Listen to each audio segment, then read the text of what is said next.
Friends, फरवरी month ऐसा start हुआ है जैसा सबने एक्सपेक्टेशन किया था कि मार्केट आपका न्यू लाइफ टाइम हाई को टच करके वापस से प्रॉफिट बुकिंग देखने को मिली। साथ एक इंपॉर्टेंट आपका वीक था जिसमें बजट सेशन भी था, फेड की मीटिंग भी थी।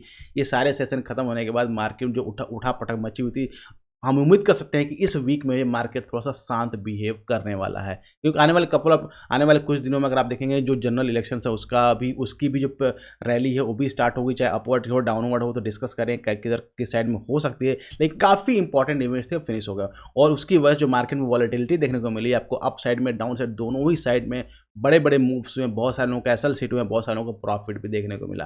चलिए डिस्कस करते हैं इस वीक में कौन से स्टॉक्स परफॉर्म करने वाले, कौन सा लेवल बैंक निफ्टी और निफ्टी में इंपॉर्टेंट होने वाला है जिस पे हमको ट्रेड प्लान करना होगा। तो सबसे पहले गाइस स्टार्ट करते हैं हम एफआईआई डीआई एक्टिविटीज के बारे में। क्लियर, अगर आप देखेंगे तो एफआईआई डीआई तो एफडीआई तो कंफर्म है, वो तो बाय कर रहे हो, कोई प्रॉब्लम नहीं, लेकिन एफआईआई जो टोटली कंफ्यूज है। मैं कंफ्यूज क्यों कर रहा हूँ? अगर आप देखेंगे जो डेटा अगर रीड करते हैं एफआईडीआई इसका, तो उसमें क्या होता है, डेली जो डेटा आ रहा है, एक दिन सेलिंग आ रही है, एक दिन बाइंग आ रही है। जबकि ये ऐसा पर्सपेक्टिव जो है एफआईएस का नहीं होता है। एफआईएस का व्यू जो लॉन्ग टर्म होता है, long term in the sense क्या होता है कि उनको पता है कि अगर आज मैंने कोई प्रोडक्ट परचेस किया है तो उसको at least 2 month, 3 month, 5 month, 6 month hold करेंगे। लेकिन वो क्या कर रहे हैं, आज बाय कर रहे हैं, कल सेल कर रहे हैं, फिर बाय कर रहे हैं, फिर सेल कर रहे हैं। मतलब खुद ही कंफ्यूज है कि मार्केट करना क्या चाह रहा है। या जो पहले का सिनारियो था कि जो एफआईआईज अगर बेच दिया तो मार्केट गिर गया, एफआईआईज ने बाय कर लिया तो मार्केट ऊपर चला गया, वो सिनारियो चेंज भी हो रहा है। और उसकी वजह से जो उनका कंट्रोल था हमारे इंडियन मार्केट पे, ये कंट्रोल आपका हटने पे लग रहा है। मतलब स्टार्टिंग हो गई हटने की, जिसकी वजह से जो है फोमो कि हम यार छूट गया हमसे, मुझे कैसे हो सकता है, मेरे बिना ये कैसे हो सकता है। क्लियर, तो उस तरह की फीलिंग आ रही है जो उनको, उस फीलिंग की वजह से आपको डेटा दिखेगा। डेटा की बात करते हैं तो अगर फरवरी में के 2 दिन का डेटा अगर आप देखेंगे तो एक फर्स्ट फेब को इन्होंने सेलिंग की, कितने सेल किया, 1800 करोड़ का सेलिंग किया, 1879 करोड़ का सेलिंग किया। लेकिन सेकंड फरवरी यानी कि जिस दिन सेल किया हमारी क्या थी, उस दिन बजट सेशन था, उस दिन सेल किया। लेकिन सेकंड फरवरी तो वहाँ पे 70 करोड़ की बाइंग आ गई। मतलब आप ज़्यादा सेल कर गए फिर बाय कर लिए, जो कि ये नहीं होता है। ये सेल करते हैं तो सेल ही करते हैं, बाय करते हैं। क्लियर, हमारे जो डीआई है वो तो कंट्रीज बाय कर रहे हैं। ठीक, अगर आप देखेंगे जनवरी का डेटा देखेंगे तो जनवरी के डेटा में भी क्या टोटल 35,000 करोड़ का इन्होंने सेलिंग किया, लेकिन उससे पहले दिसंबर में 31,000 करोड़ की बाइंग की है। फिर आप नवंबर में देखेंगे फिर उन्होंने बाइंग की हुई है, फिर सेलिंग की हुई है। तो ये इसकी वजह से कंफ्यूज जगह। अगर पूरी जनवरी की डेटा की बात करते हैं, जनवरी के डेटा में देखेंगे तो क्या कर रहे हैं, 31 जनवरी को अगर आप देखेंगे 1600 करोड़ की बाइंग हुई है, 30 जनवरी को 99 करोड़ की सेलिंग हुई है, वापस 29 जनवरी को क्या हुई, 110 करोड़ की बाइंग हुई है। क्लियर, तो ये डेटा दिख रहा है लास्ट कपल ऑफ डेज का, इससे टोटल कंफ्यूज है कि मार्केट करना, मतलब एफआईएस करना क्या चाह रहे हैं। इसकी वजह से ये मार्केट थोड़ा सा वॉलेटिलिटी क्रिएट कर रहा है। क्लियर, तो ये तो बात होगी एफआईडीआई डेटा के बारे में। चलिए बात करते हैं इंपॉर्टेंट हमारे निफ्टी और बैंक निफ्टी के इंपॉर्टेंट लेवल्स के बारे में। सबसे पहले बात करते हैं निफ्टी के लेवल्स के बारे में।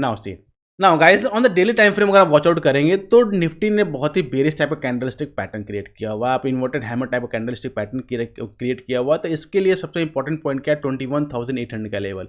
ये बहुत ही क्रूशियल लेवल होने वाला। अगर बैंक निफ्टी जो है 21,800 लेवल को ब्रेक होल्ड नहीं कर पाता है, ब्रेक करता है, तो फिर जो अभी ऑल टाइम हाई को इसने टच किया है वापस से, इस ऑल टाइम हाई को जो टच करके वापस से फिर एक तगड़ा सा रेजिस्टेंस आपको देखने को मिल जाएगा और फिर मार्केट एक करेक्शन, फिर से करेक्शन के लिए आ सकता है। क्लियर, तो इसलिए इस वीक में 21,800 को निफ्टी को होल्ड करना काफ़ी ज़्यादा इंपॉर्टेंट है। तो इसको इस लेवल पर नजर बना के जरूर रखिएगा।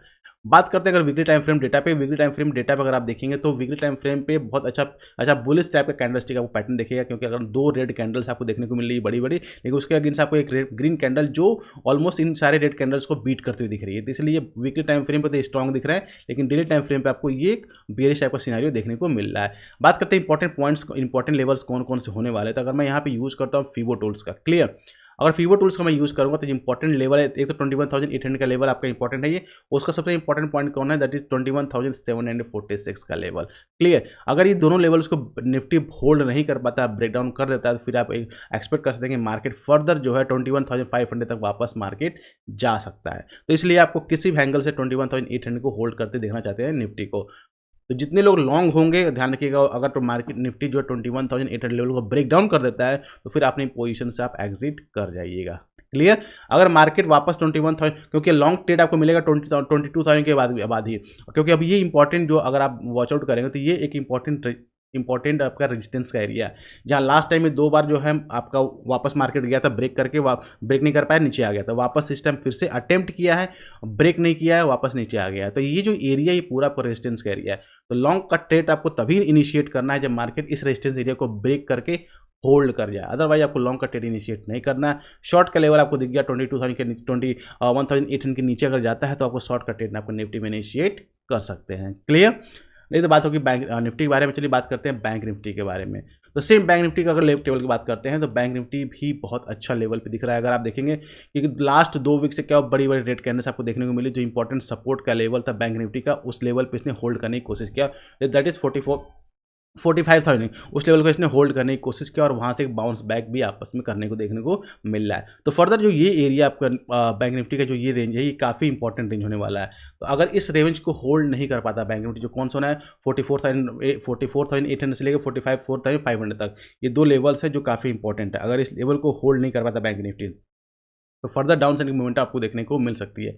लेकिन अगर ये लेवल होल्ड कर पा रहा है तो फिर ये अपर साइड जाने के चांसेस आर वेरी हाई। ना बात करते हैं डेली टाइम फ्रेम पे। डेली टाइम फ्रेम पर अगर बहुत ही इंपॉर्टेंट जो लॉन्ग का ट्रेड का इनिशिएट आप कर सकते हैं, दैट इज 47,000 के ऊपर, क्योंकि 47,000 के ऊपर अगर बैंक निफ्टी सस्टेन नहीं करेगा तो फिर इसके लिए प्रॉब्लम का सिनेरियो क्रिएट होगा। तो ये क्योंकि यहाँ पे एक तगड़ा सा रेजिस्टेंस, अगर आप देखेंगे ये बहुत तगड़ा रेजिस्टेंस है। अगर इस रेजिस्टेंस को ब्रेक करके टिक गया तो फिर आप लॉन्ग का ट्रेड इनिशिएट करेंगे, फिर जो नेक्स्ट टारगेट हमारा होगा फिर से लाइफ टाइम हाई का 48,300 के आसपास का नेक्स्ट टारगेट आपको देखने को मिलने वाला है।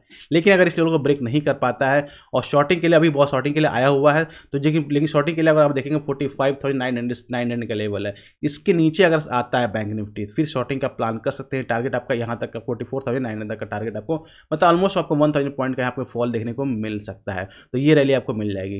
लेकिन लॉन्ग करने का आपको जब तक लॉन्ग नहीं करना, जब तक आप 47,000 के ऊपर जाकर टिक नहीं जाते। ध्यान रखिए, ये बहुत इंपॉर्टेंट पॉइंट है। क्लियर? ये तो बात हुई बैंक निफ्टी के इंपॉर्टेंट लेवल्स के बारे में। ना बात करते हैं इस वीक में कौन से स्टॉक परफॉर्म करने वाले जो हमें अच्छा पैसा बनाकर दे सकते हैं। सबसे पहले स्टॉक बात करते हैं, that is map my India. Map my India को जिसको आप सी इन्फो सिस्टम भी बोलते हैं, अगर आप वॉचआउट करेंगे तो बहुत ही इंपॉर्टेंट पैटर्न्स अगर आप देखेंगे, एक बहुत ही इंपॉर्टेंट इसका सपोर्ट था, उस सपोर्ट पर अगर आप देखेंगे बहुत ही पिन बार टाइप का पैटर्न क्रिएट किया हुआ है। वॉल्यूम्स में अगर मैं इनेबल करता तो वॉल्यूम्स भी यहाँ बिल्डअप हमको देखने को मिल रहा है लास्ट कपल ऑफ डे से। तो अगर ये इसका हाई को निकालता है, let me mark the high अगर बात करते हैं तो 1855 का हाई है, 1855 के हाई को ऊपर निकालता है। क्लियर? तो आप इसके जो आपका 1787 का स्टॉप लॉस लगा इसको ट्रेड को इनिशिएट कर सकते हैं। टारगेट आपका 200,000 का टारगेट आपको देखने को, मतलब अच्छा सा रिस्क रिवार्ड आपका 1:2 का रिस्क रिवार्ड देखने को मिल रहा है।